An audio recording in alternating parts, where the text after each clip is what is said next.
আছে না, বাপ গুনে বেটা মা গুনে জি। আর তেমনই একটি চাঞ্চল্যকর ঘটনা এখানে ঘটে গিয়েছেন, যা দেখলে রীতিমতো আপনিও অবাক হয়ে যাবেন।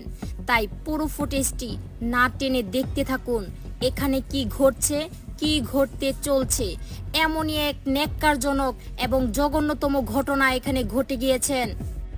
একটি মেয়ে মানুষ যখন তার গোসলখানায় গোসল নিয়ে ব্যস্ত, পরক্ষণে একটি ছেলে ফলো করে দিয়েছেন। আর এখান থেকেই মূলত রহস্য শুরু। এমনই এক জঘন্যতম এবং ন্যাক্কারজনক ঘটনা এখানে ঘটে গিয়েছেন, যা দেখলে রীতিমতো আপনার গাও শিউরে উঠতে পারে। তাই পুরো ফুটেজটি না টেনে ধৈর্য সহকারে দেখতে থাকুন।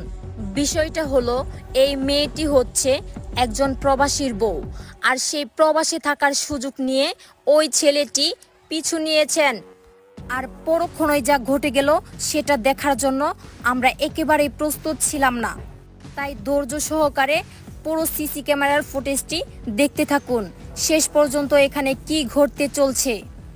আসলে মূল ঘটনা হলো, ওই ছেলেটির সাথে পরকীয়ায় লিপ্ত হয়ে গেছেন এই মেয়ে।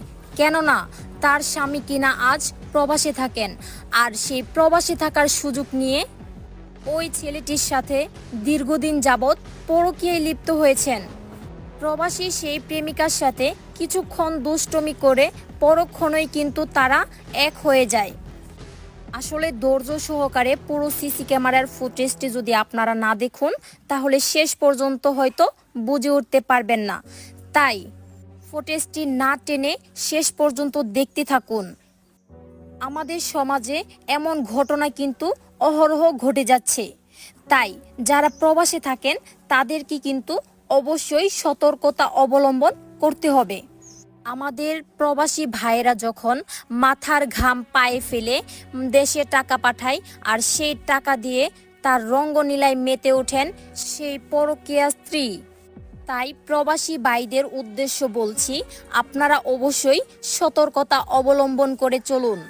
সব প্রবাসী ভাইদের যে এমন কথা বলা হয়েছে, বিষয়টা কিন্তু তেমন না। কিছু কিছু প্রবাসীর বউ আছে, বেশ কিছুদিন স্বামী প্রবাসে থাকার কারণে তারা পরকীয়ায় লিপ্ত হয়ে যায়। তাই আবারও বলছি, যারা প্রবাসে আছেন তারা অবশ্যই সতর্কতা অবলম্বন করুন। পরবর্তীতে এখানে কি ঘটছে এটা একটু লক্ষ্য করুন। এখান দিয়ে কিন্তু